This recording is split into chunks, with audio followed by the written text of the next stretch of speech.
This is a Sage Story. My name is John Hammond, and I'm a 67-year-old gay man and live in Chapel Hill, North Carolina. I'm the second month of the baby boomer generation and a product of a Mason-Dixon marriage during World War II. I grew up in Northwest Florida, which should have been South Alabama, and is referred to by some as the Redneck Riviera.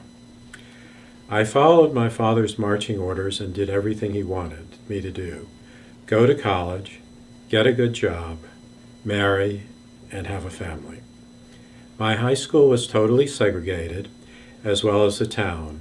I knew no African Americans, and there were no homosexuals in the area. I know there had to be deeply closeted gays, but the entire concept of homosexuality did not exist. Hence, there was never any derogatory terms used by my classmates, such as queer, faggot, or fag. I never thought much of my own sexuality. I was not interested in girls, never dated, nor interested in sports. Was in the high school band, and even never dated in college. In college, I was a chemistry major taking very difficult courses.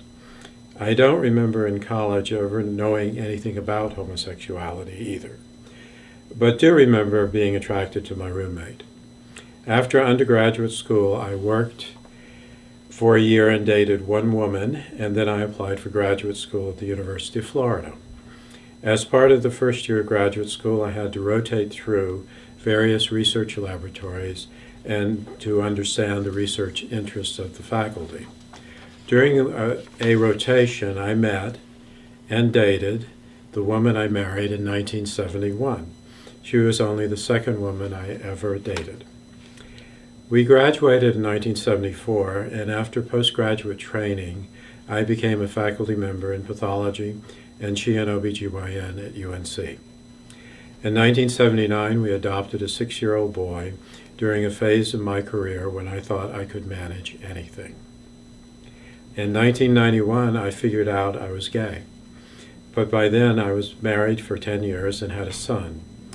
I did what a lot of gay married guys do and threw myself into work and marched through the academic ranks to full professor. After attaining that goal, there was no avenue of further advancement for me. My wife retired, and I did early retirement from the university and was fully retired at 57. Between 2003 and her death in 2011, we traveled extensively. Like many gay married men, without work to distract them, I became very fond of bourbon, which was a real problem. My wife's father was an alcoholic, and though she didn't like my drinking, she knew that giving me grief wouldn't help, but she really didn't understand what was going on. After our last trip to Germany, I had come to the point that I wanted to end the marriage. But then she was diagnosed with a rare tumor, and I could not leave her after almost 40 years together and let her face a life-threatening cancer alone. I thought I would deal with the issue after she recovered. Her tumor responded well to drug therapy, but she, being a surgeon, wanted it removed. I fully expected her to recover from surgery, but she had a major post-operative complication. When it became apparent that she was no longer going to recover, her life support was discontinued according to her wishes. I went through the next days on autopilot and did all the things you have to do. I met with the funeral home director, followed her wishes and allowed cremation, paid the funeral home expenses, and arranged for her remains to be shipped to a funeral home near my house. I flew home the next day. At Logan Airport, JetBlue check-in, the woman organizing the process good-naturedly kidded me about why a single guy would have 3 bags to check.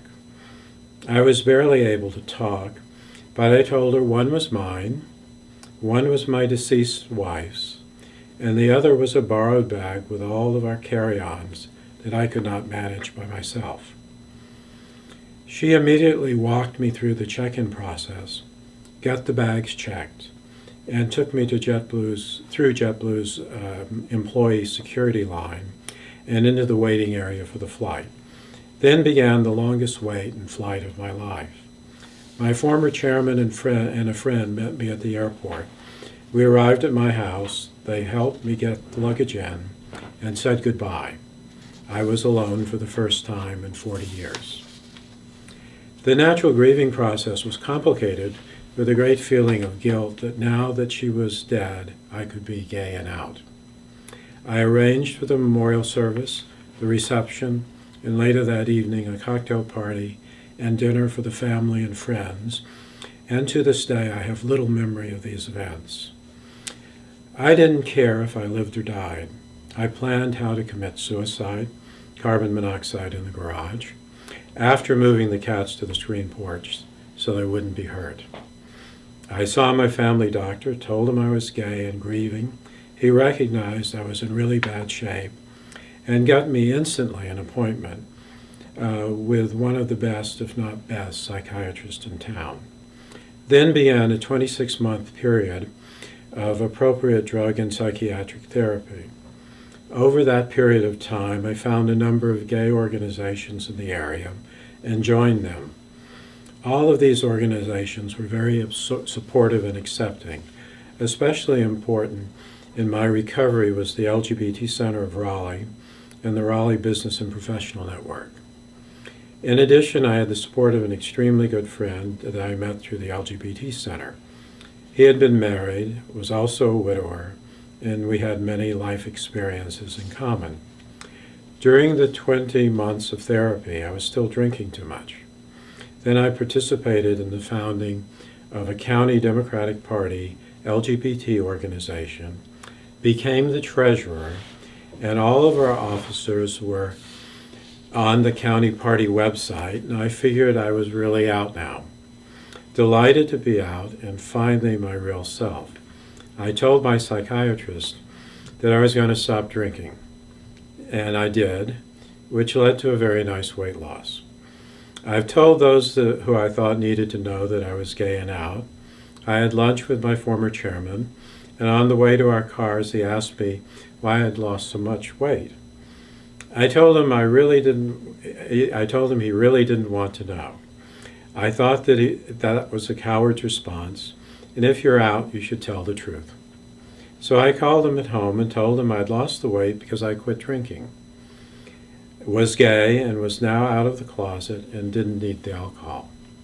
He later responded with an email that first apologized for invading my privacy, but then he was extremely supportive in his note. I ran into another friend at a grocery store who noted my weight loss and wanted to set me up with a date with a woman. I told him I was really gay, and if he could set me up with a good-looking guy, that would be great. He was surprised and later emailed me an extremely supportive message. To date, that's how it's gone. I don't go out of the way to make my sexuality an issue, but if it comes up in the proper context, I let people know. The advantage of coming out late in life is that people who have known you for 40 years find it hard to reject you, based on this one new piece of information. Also, I live in an extremely liberal community where some elected officials and political party officers, obviously not Republicans, are openly gay. Of course, the disadvantage is you have been in a closet for 40 years or more, but you're really good at doing straight. I'm happier now than I've ever been and happy to be alive. My psychiatrist and I agreed to end therapy. He said when he first met me, I didn't care if I lived or died, and he was right. Now I have a life that's just unfolding. I look forward to what the future brings, being myself, a totally out gay man. I'm free. I'm free. Thank God I'm free at last. Share your story at sageusa.org/SageStory.